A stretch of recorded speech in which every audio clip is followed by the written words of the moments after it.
Hello my dear students, my name is Vijay Kalkot and welcome to our channel। तो आज हम आपके लिए लेकर आए हैं 11th क्लास से यूनिट नंबर 3 और लेक्चर नंबर 3। तो यूनिट का नाम अभी classification of elements and periodicity in properties. तो यहाँ पर 2 लेक्चर हम पहले ही बना चुके हैं और आज हम 3rd लेकर आए हैं। 3rd का क्या होगा हमारा, periodic trends in chemical properties. तो चलिए देखते हैं क्या हमारा लेक्चर। फर्स्ट अभी periodic trends in chemical properties along a period. तो यहाँ पर हम क्या पीरियड के साथ साथ करेंगे, यानी कि अलोंग ए पीरियड। तो इसमें आपने देखना फर्स्ट दे रहा है मेटालिक कैरेक्टर। मेटालिक कैरेक्टर में क्या कह रहा है, डिक्रीज अक्रॉस ए पीरियड। यानी कि मेटालिक कैरेक्टर क्या होते हैं, डिक्रीज होते भी जैसे जैसे क्या पीरियड इस साइड में क्या है, period left to right increase होता है, यानी कि लेफ्ट टू राइट। तो यहाँ पर क्या होगा, period maximum on the extreme left, यानी कि यहाँ पर लेफ्ट साइड में जहाँ पर आपको पता है एल्कली मेटल होते हैं, फर्स्ट और सेकंड ग्रुप होते हैं, यहाँ पर सबसे ज़्यादा होता है, यहाँ पर सबसे ज़्यादा। और मेटालिक कैरेक्टर क्या है, यहाँ पर सबसे कम होता है। ये याद रखना। सेकंड पॉइंट ये क्या कह रहा है, non metallic character. Non metallic character क्या होंगे, इंक्रीज होंगे अलोंग ए पीरियड, यानी कि फ्रॉम लेफ्ट टू राइट। यानी कि लेफ्ट टू राइट हम जाएंगे तो क्या होगा, यहाँ पर नॉन मेटालिक कैरेक्टर क्या होंगे, यहाँ पर इंक्रीज होंगे स्टूडेंट्स, ठीक है। और इस साइड में क्या होंगे, डिक्रीज होंगे। ये आप पीरियोडिक टेबल में भी पहले भी समझ चुके हो। नेक्स्ट आता है basic nature of oxide. Very very very important भाई, ये क्या कह रहा है, बेसिक नेचर ऑफ ऑक्साइड्स, यानी कि ऑक्साइड्स का कैसा बेसिक नेचर होगा। बेसिसिटी नहीं, बेसिक नेचर कह रहा है, ठीक है। बेसिसिटी अलग होती है। तो ये कह रहा है decrease from left to right, यानी कि कहने की बात ये क्या है, यानी कि ये जैसे पीरियोडिक टेबल है, इस साइड में इंक्रीज होते हैं, यानी कि लेफ्ट टू, ये लेफ्ट है और ये क्या है, राइट, ठीक है। तो बेसिक नेचर क्या होगा, इस साइड में डिक्रीज होता जाएगा, इस साइड में कम होगा, ठीक है। और लेफ्ट साइड में क्या है, ज़्यादा होगा। आपको वैसे भी इनको अल्कली मेटल कहते हैं, बेसिक मेटल होते हैं, यहाँ पर बेसिक ऑक्साइड होते हैं, ठीक है। और हाइड्रोक्साइड भी बेसिक ही होते हैं। और एसिडिक नेचर क्या होगा, नेक्स्ट इसमें क्या कह रहा है स्टूडेंट्स, नेक्स्ट देखो एसिडिक नेचर ऑफ ऑक्साइड्स। ये क्या होगा, इंक्रीज होगा फ्रॉम लेफ्ट टू राइट, यानी कि यहाँ पर कम होगा और यहाँ पर राइट में इंक्रीज होगा, बहुत ज़्यादा इंक्रीज होगा। क्या, acidic nature. For example CO2 acidic in nature होता है, यानी कि ये आपको पता है सी क्या, कार्बन P ब्लॉक एलिमेंट है और इसका ये ऑक्साइड बन गया। ये क्या होगा, यहाँ पर एसिडिक नेचर इंक्रीज होगा, ये एसिडिक इन नेचर होता है, राइट। तो उस साइड में क्या है, ध्यान दो, basic nature of oxide, oxide का बेसिक नेचर, ठीक है, डिक्रीज होता है किस साइड में, लेफ्ट टू राइट। और एसिडिक नेचर क्या होता है, लेफ्ट टू राइट इंक्रीज होता है। ये दो बातें आपने याद रखनी है इसमें, ठीक है। नेक्स्ट हम देखते हैं, नेक्स्ट आता भाई पीरियोडिसिटी ऑफ वैलेंस और ऑक्सीडेशन स्टेट्स। तो स्टूडेंट्स मैं आपको यहाँ पर एक बहुत अच्छे से एक बात बता दूँ, आप 10th क्लास में क्या पढ़ कर आए, वैलेंसी। 10th क्लास में आपने क्या पढ़ा भाई, वैलेंसी। तो वैलेंसी जब आप वहाँ पर पढ़ के आए हो तो वैलेंसी को देखेंगे, वैलेंसी क्या होती थी। वैलेंसी क्या थी,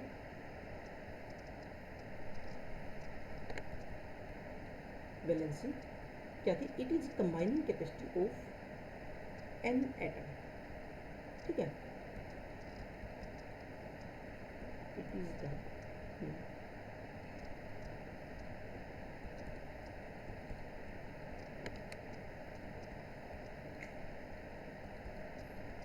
combining capacity of an element क्या लेगा, ठीक है, एलिमेंट। ये शॉर्ट फॉर्म क्या है, आप 10th क्लास में पढ़कर आए हो, बट ये ऐसे नहीं होता। एक बात ध्यान दो स्टूडेंट्स, ये कैसे होती है भाई, combining capacity of an element with it is equal to the number of combined hydrogen atom और double to the oxygen atom.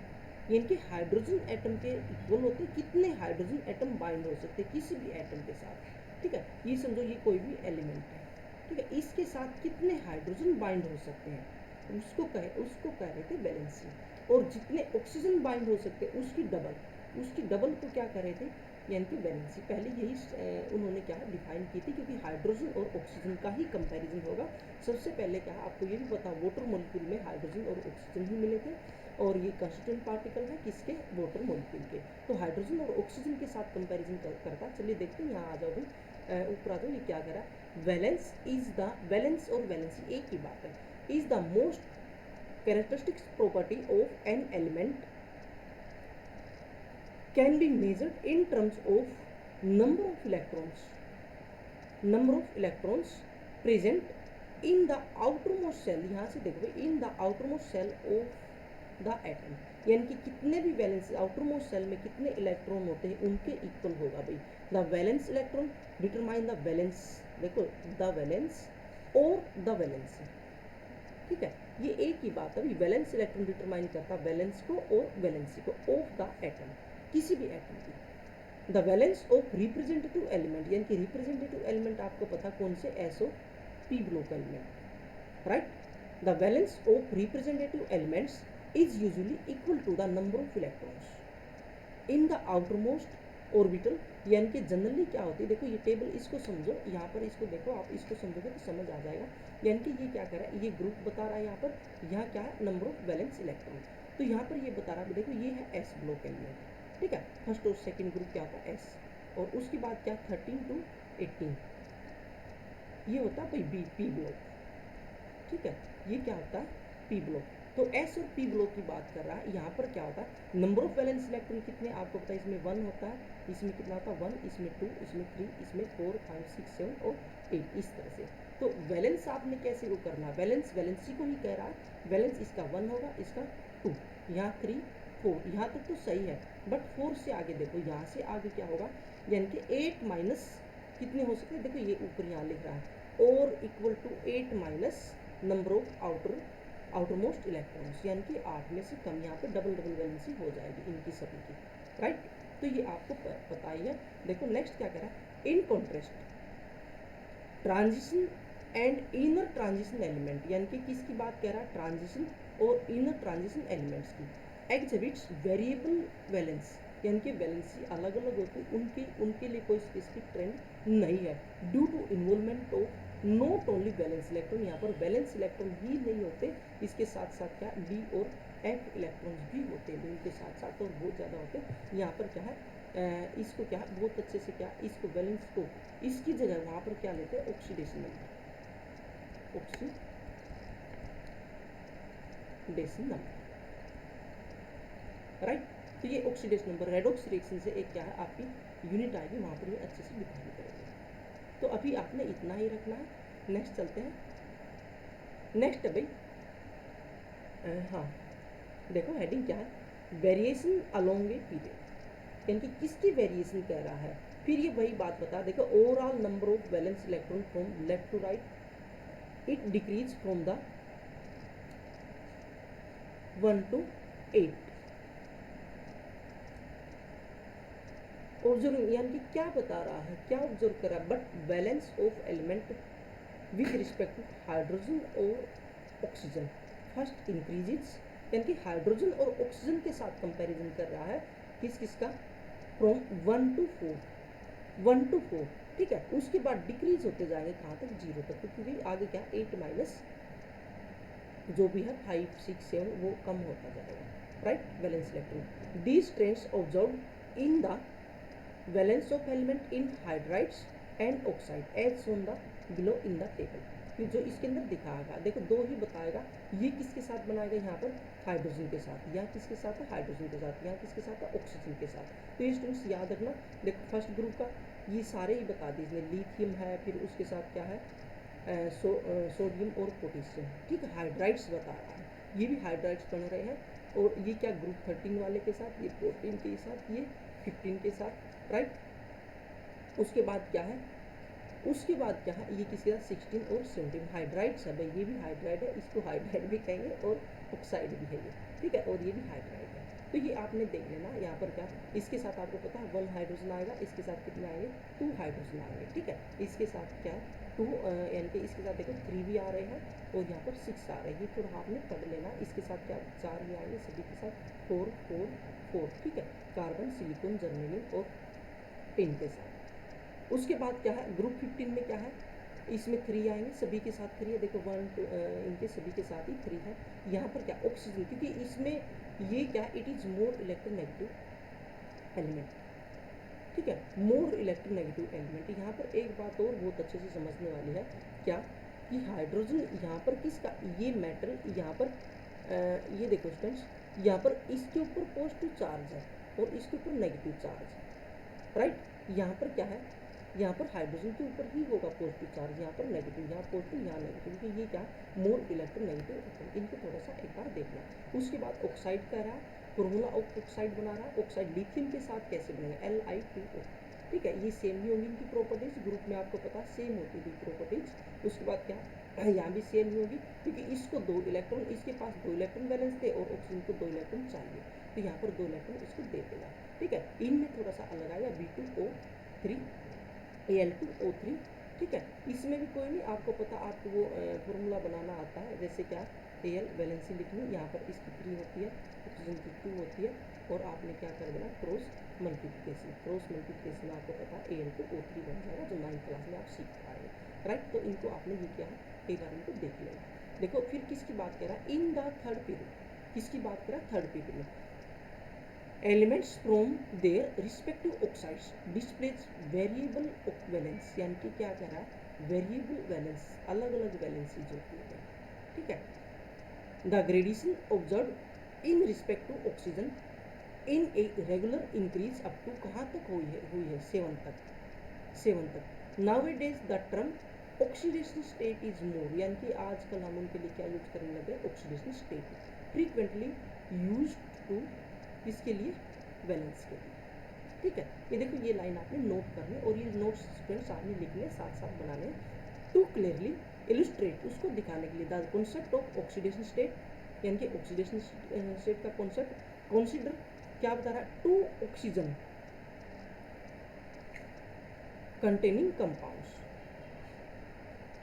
देखो, to clearly illustrate the concept of oxidation state, consider two oxygen containing compound, यानी कि 2 compound के साथ, very very important है भाई, यहाँ से क्वेश्चन देता है, यहाँ से, ठीक है, नीट पीएमटी में क्वेश्चन देता है, यहाँ से कि एनसीईआरटी की लाइन है एज इट इज, यानी कि किसके साथ, ऑक्सीजन OH2, ठीक है, OH2 स्टूडेंट्स ये, और क्या Na2O, यानी कि दोनों के साथ कंपैरिजन दे रहा है। 3 एलिमेंट्स, कौन कौन से, यहाँ पर 3 एलिमेंट आ गए भाई, ऑक्सीजन और फ्लोरीन और क्या है, सोडियम, ठीक है। 3 एलिमेंट बना रहे हैं, यानी कि 3, कौन कौन से, यहाँ पे भी देखो कौन कौन से बता रहे हैं, सोडियम, ऑक्सीजन और fluorine, involve in bonding in these compounds, ठीक है। इसकी कंपाउंड में have a electronegativity in decreasing order, यानी कि डिक्रीजिंग ऑर्डर कौन सा है, आपको पता, सबसे ज़्यादा फ्लोरीन की होगी, फिर ऑक्सीजन की होगी, फिर सोडियम की होगी, राइट। तो इसके साथ ये जो सीधी बात बताएगा, इलेक्ट्रॉनिक कॉन्फ़िगरेशन करके बताएगा। इलेक्ट्रॉनिक कॉन्फ़िगरेशन से आप सीधा समझ जाओ कैसे, कि ऑक्सीजन को 2 इलेक्ट्रॉन की जरूरत होती है, और फ्लोरीन को क्या 1 इलेक्ट्रॉन की जरूरत होती है, ठीक है, फ्लोरीन को 1, तो एक इसके साथ क्या करेगा, ये दोनों ही नॉन मेटल है, ठीक है, इलेक्ट्रॉन देगा नहीं, क्या करेगा, कोऑर्डिनेट बॉन्ड बनाएगा, सहसंयोजक कारक, तो एक इसके साथ बना देगा, ठीक है। इसके 2 कंप्लीट, और इनका 1 कंप्लीट, इसका भी 1 मिल गया इसको, और इसको भी 1 मिल गया, राइट। इसमें यही बताएगा, यानी कि देखो, ये यहाँ देखो, यहाँ पर फ्लोरीन की इलेक्ट्रॉनिक कॉन्फ़िगरेशन ये है भाई, वेरी वेरी इंपॉर्टेंट, मैंने बताया था, इलेक्ट्रॉनिक कॉन्फ़िगरेशन आपको आनी ही आनी चाहिए, अगर इलेक्ट्रॉनिक कॉन्फ़िगरेशन नहीं आई तो आगे आपको कुछ भी समझ आने वाला नहीं है, नहीं तो एक बार फिर उस लेक्चर को देख लो, second unit is very very important. और ऑक्सीजन में देखो 1s2 2s2 2p4, यानी कि 4, इसको 2 की ज़रूरत है और इसको 1 की ज़रूरत है, इसलिए ये क्या है, ये क्या बनाएगा, सहसंयोजक आबंध बना देगा, यहाँ पर कोऑर्डिनेट में कोवलेंट बॉन्ड बना देगा। उसके बाद क्या है भाई, इसको किसकी ज़रूरत है, फिर किसके साथ बना रहा है ये बॉन्ड, यहाँ भी क्या, ऑक्सीजन और क्या है, 2 सोडियम, ठीक है, 2 सोडियम, ये तो पता मेटल, ये तो इलेक्ट्रॉन इसको दे ही देंगे, यहाँ भी क्या 2 आएंगे, यानी कि ये N2O हो जाएगा, ये 2 आ जाएगा यहाँ पर, ये भी ऑक्सीडेशन, यानी कि यहाँ पर आपने क्या देखना है स्टूडेंट्स, आपने सबसे इम्पोर्टेंट ये देखना भाई, क्या यहाँ पर फ्लोरीन इलेक्ट्रोनेगेटिव है, यहाँ पर फ्लोरीन इलेक्ट्रोनेगेटिव है, यहाँ पर ऑक्सीजन इलेक्ट्रोनेगेटिव है, राइट। यहाँ पर फ्लोरीन इलेक्ट्रोनेगेटिव है, वहाँ पर ऑक्सीजन इलेक्ट्रोनेगेटिव है, बट डिफरेंस क्या आ रहा है, डिफरेंस देखो, डिफरेंस ये आ रहा है भाई, यानी कि इलेक्ट्रोपॉजिटिव एटम पहले लिखा जाता है, और नेगेटिव वाला बाद में लिखा जाता है, इसलिए क्या OF2 लिखेंगे हम, ठीक है। F2O नहीं लिखेंगे, हम क्या लिखेंगे OF2, राइट। और वहाँ पर क्या लिखेंगे Na2O। तो उसके बाद स्टूडेंट्स आपने देखना बिफोर, ये तो इसमें बताई दी, बस यही बताएगा, इसमें बॉन्डिंग बता रहा है और इसमें क्या नेगेटिव और पॉजिटिव ये क्या है इसकी चार्ज ऑक्सीडेशन स्टेट बता रहा है, ये आपने इसके अंदर देख लेंगे, ठीक है। इसको पढ़ लेना एक बार, और इसके अंदर यही बता रहा है, एक्सप्लेन यही बातें कर रहा है, राइट। तो हम नेक्स्ट देखते हैं, इसमें नेक्स्ट स्लाइड हम देखते हैं। Variation from top to bottom moving down the group, यानी कि टॉप टू बॉटम जनरली क्या है केमिकल प्रॉपर्टीज सेम होती है। मैं लिख देता हूँ यहाँ पर,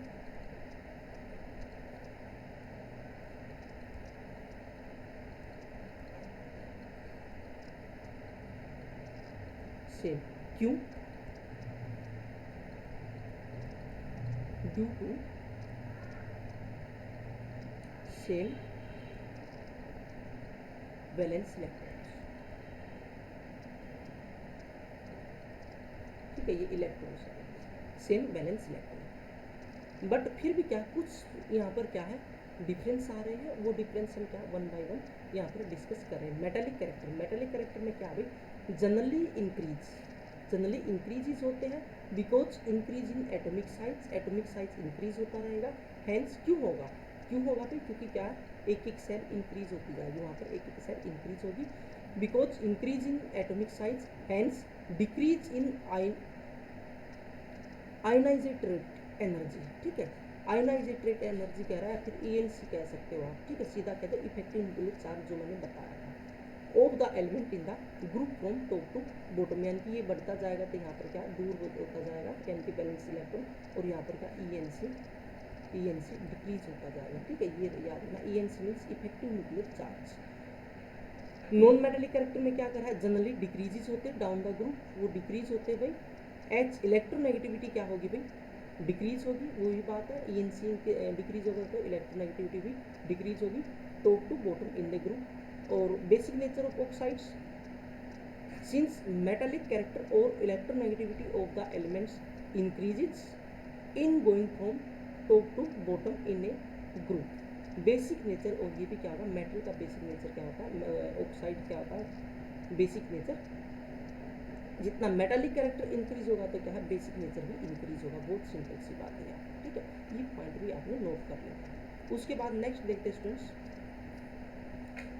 एसिडिक नेचर, यानी कि ये तो आप समझ ही गए, अब ये बार बार बताने की जरूरत नहीं। एसिडिक नेचर क्या होगा डिक्रीज होगा, ठीक है, क्योंकि नॉन मेटालिक कैरेक्टर डिक्रीज होता है। नॉन मेटालिक याद देखो, नॉन मेटालिक कैरेक्टर होगा वो एसिडिक होगा, और मेटालिक कैरेक्टर जितना ज़्यादा होगा वो बेसिक होगा, ठीक है। अभी नॉन मेटालिक कैरेक्टर क्या हो रहा है डिक्रीज हो रहा है, तो ये भी क्या होगा डिक्रीज होगा भी, ठीक है, जनरली डिक्रीज, क्यों एसिडिक नेचर डिक्रीज होगा।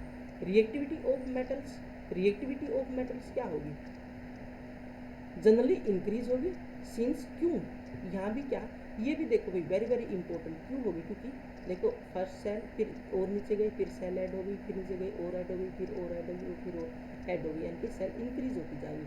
तो यहाँ पर क्या है इसकी ये क्या है न्यूक्लियस से क्या है जो वैलेंस इलेक्ट्रॉन है उसकी डिस्टेंस इंक्रीज होती जाएगी, उसकी डिस्टेंस इंक्रीज होती जाएगी, तो स्टूडेंट्स क्या होगा यहाँ पर इजीली इसको लॉस कर देगा, इजीली लॉस करेगा, क्यों ENC कम हो जाएगा, और यहाँ पर न्यूक्लियस की बोल्डनेस कम हो जाएगी, ENC कम होगा, इफेक्टिव न्यूक्लियर चार्ज कम होगा, तो यहाँ पर इस इलेक्ट्रॉन को बहुत इजीली लॉस कर देगा, ठीक है। और लॉस जितना जल्दी लॉस करेगा उतना ही मेटालिक कैरेक्टर होगा, राइट। उसके बाद क्या होगा नॉन मेटालिक कैरेक्टर गेन नहीं करेगा, ठीक है। नॉन मेटल गेन करते भी इलेक्ट्रॉन, यानी कि वो इलेक्ट्रॉन गेन करने की टेंडेंसी उसकी क्या होगी कम हो जाएगी, इसलिए क्या नॉन मेटालिक कैरेक्टर क्या होगा डिक्रीज हो जाएगा, सीधी सी बात है, बहुत सिंपल, ठीक है। उसमें भी हम पढ़ चुके हैं, since electronegativity of non metal in a group decrease from the top to bottom, ठीक है, and their reactivity also decreases, ये भी क्या होगी डिक्रीजेज होगी, राइट। इसको भी आप एक बार इनको नोट कर लेना, लिख लेना। नेक्स्ट आता भाई देखो क्वेश्चन, एक क्वेश्चन यहाँ पे मैंने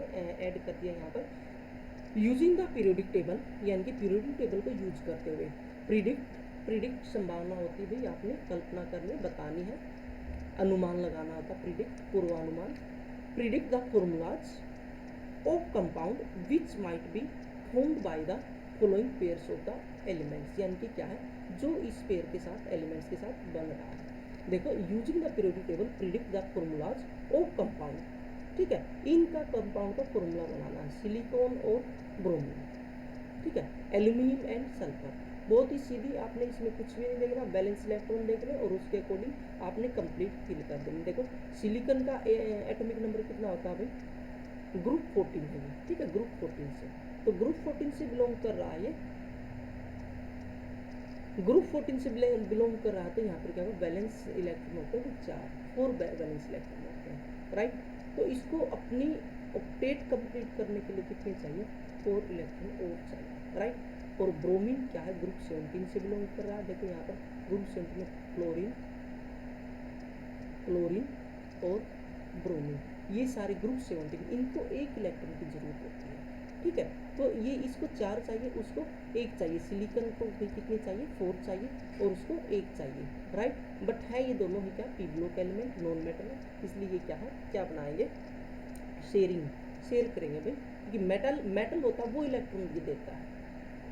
तो यहाँ पर क्या है, 4 क्लोरीन आ जाएंगे, राइट, सॉरी ब्रोमीन आ जाएंगे, तो क्या बनेगा SiBr4, ठीक है। ब्रोमीन इसके साथ क्या है, एक ब्रोमीन भी, ठीक है, एक बॉन्ड भी बनाएगा, एक ब्रोमीन भी आ गया, ठीक है। इसकी भी, इसकी एक कंप्लीट होती जाएगी और इसी क्या 1 2 3 4, इसलिए इसकी क्या ऑक्टेट हमारा इसका भी कंप्लीट हो जाएगा। नेक्स्ट कह रहा है aluminium belongs to the sulphur, यानी कि किससे, ग्रुप 13, बैलेंस इलेक्ट्रॉन 3 होते हैं, सल्फर 16 से है, राइट। तो इसको कितने चाहिए, 2 चाहिए, ठीक है। तो यही वही करो ना, क्या एल्यूमिनियम की वैलेंसी 3 है और सल्फर की वैलेंसी 2 आ गई, बस जो 9th क्लास में सीख कर आए हो Al2S3 बन गया, ठीक है। तो ये बहुत ही सिंपल क्वेश्चन, इस टाइप के बहुत ही इजी क्वेश्चन आते हैं, यहाँ से ये कर लेना भाई। नेक्स्ट है हमारा anomalous properties of second period elements, यानी कि जो सेकेंड पीरियड के एलिमेंट है उनकी एनामोलस प्रॉपर्टीज होती है भाई, और वो क्या है, second period element, the first element of each of the group, ठीक है। फर्स्ट एलिमेंट कह रहा है, देखो जो हमारा फर्स्ट पीरियड है, यहाँ पर ध्यान दो, हाँ सेकंड फर्स्ट पीरियड है, यहाँ पर क्या एक हाइड्रोजन आएगा और उस साइड में हीलियम होगा, राइट। फिर जो सेकंड पीरियड है यहाँ पर, फिर यहाँ से क्या लिथियम, ठीक है। आपको फिर आगे पता बेरिलियम, ब्रोमीन जो भी है वो आगे चलते रहेंगे। तो यहाँ पर स्टूडेंट्स आपने देखना, यानी कि सेकंड, यहाँ से इससे सेकंड पीरियड से कह रहा है ये स्टार्ट करने के लिए, ठीक है। से यहाँ से इसके बाद क्या है, यहाँ पर क्या आएगा, बेरिलियम आएगा, ठीक है, बेरिलियम, यहाँ बेरिलियम, ठीक है, फिर बोरोन, फिर कार्बन, ठीक है, फिर नाइट्रोजन, फिर ऑक्सीजन, फ्लोरीन, नियोन, इस तरह से ये आते रहेंगे। तो यहाँ पर देखो, यहाँ पर इसमें तो ये फर्स्ट तो एलिमेंट, अगर इस ग्रुप में हम चले, ग्रुप 13 की बात मैं कर रहा हूँ, तो यहाँ पर ग्रुप 13, तो इसका तो फर्स्ट एलिमेंट ही हो गया ना, ये बेरिलियम, राइट। तो ये कह रहा है, देखो the first element of the group, ठीक है, फर्स्ट यानी कि 1 कह रहा है लिथियम, एंड सेकंड क्या कह रहा है, beryllium, and group 13 to 17, and group 13 to 17, ठीक है भाई। ये क्या होगा, बेरिलियम यहाँ आएगा, ठीक है, बेरिलियम यहाँ आएगा, बोरोन यहाँ से बोरोन स्टार्ट हो जाता है, ठीक है, यहाँ से बोरोन, ये गलत लिखा हुआ, ये यहाँ आएगा, राइट। उसके बाद कह रहा है भाई Divers in many respect from other member of the respective group, यानी कि जो इसका ग्रुप है, जो इसका ग्रुप है, ये नीचे ऐसे ग्रुप चलेगा, तो ये है, ये नीचे वालों के साथ डिफरेंस है, यानी कि ये भी क्या है, ये नीचे वालों के साथ क्या है, डिफरेंट है, इनके साथ सेम प्रॉपर्टीज नहीं होती। एनामोलस अनोखा बिहेवियर होता है, एनामोलस का नहीं होता अनोखा, ठीक है, अनोखा अलग से बिहेवियर होता है, वो क्यों होता है। For example lithium, unlike, lithium की बात आ गई, unlike other alkali metals, and beryllium unlike other alkaline metals, ठीक है। ये आपको पता है, ये फर्स्ट ग्रुप है और ये सेकंड ग्रुप है, ये एल्कली मेटल होते हैं, ये अल्कलाइन अर्थ मेटल्स होते हैं। तो इसमें ये बता रहा भाई, जो ये है ना, ये दूसरे वालों से अलग हो गई इसकी प्रॉपर्टीज, और इसकी प्रॉपर्टी जो इसके नीचे उनसे अलग होगी, ठीक है। होनी इक्वल चाहिए थी, होनी सेम चाहिए थी, बट इनमें क्या है, जो फर्स्ट है एलिमेंट, इनका अलग से बिहेवियर होता है, अनोखा बिहेवियर होता है। और ये क्यों होता है, इसका आगे हम क्या एस और पी ब्लॉक पढ़ेंगे, वहाँ पर बहुत अच्छे से इसको डिस्कस करेंगे। From the compounds which have significant covalent character, यानी कि ये क्या रखते हैं भाई, एक महत्वपूर्ण कोवेलेंट कैरेक्टर होता है। The other members of this group, दूसरों के साथ प्रीडोमिनेंटली फ्रॉम आयनिक कंपाउंड्स। तो यहाँ पर देखो, इट हैज ऑब्जर्व, क्या ऑब्जर्व किया गया है, some elements of the second period, यानी कि सेकंड पीरियड के कुछ एलिमेंट हैं उनकी रिलेशन इसके यहाँ इसके नीचे वालों के साथ। देखो एक बार इसको देखो, it has been observe that some elements of second period show similarities with the element of third period.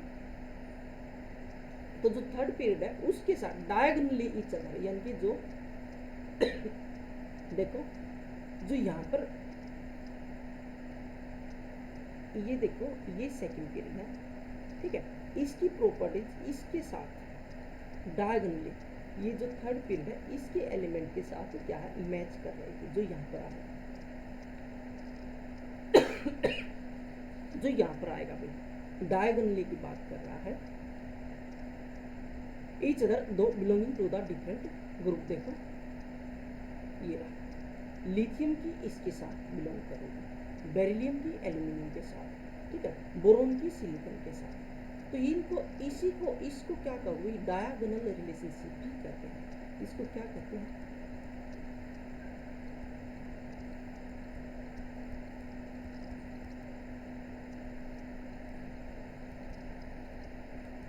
Diagonal relationship. ये क्वेश्चन आ जाता है, ये क्योंकि इनकी क्या है रिलेशनशिप होती है, इनके साथ मिलती है, और इनके साथ मिलती है, इसके साथ सिमिलरिटीज कम होती है, बट इसके साथ होती है, इसकी भी क्या इसके साथ नहीं होती, कम होती है, बट इसके साथ होती है, इसके साथ नहीं है, इसके साथ होती है, बट रूल क्या था, ग्रुप में सेम होती है। बट ये क्या अनोखा बिहेवियर मिल रहा है, इसी को कहा एनामोलस। एनामोलस का मीनिंग होता है अनोखा, अनोखा बिहेवियर, ठीक है। ये आपने याद रखना भाई, इसी को कहोगे diagonally to each other called diagonal relationship. देखो ये आ गया, कि यहाँ से ये पूछा भी जाता है, क्वेश्चन भी आ गया था डायगोनल रिलेशनशिप। तो स्टूडेंट्स ये क्या थ्योरेटिकल पार्ट ही था, और इसको आपने अच्छे से तैयार करना। यहाँ पर हमारी यूनिट फिनिश होती है, और अच्छे से पढ़ाई कीजिए, और इसको नोट करना भाई, ये नोट्स आपने बनाने, इनको नोट करना और इनकी स्टडी करना, और देखते रहिए। Thank you.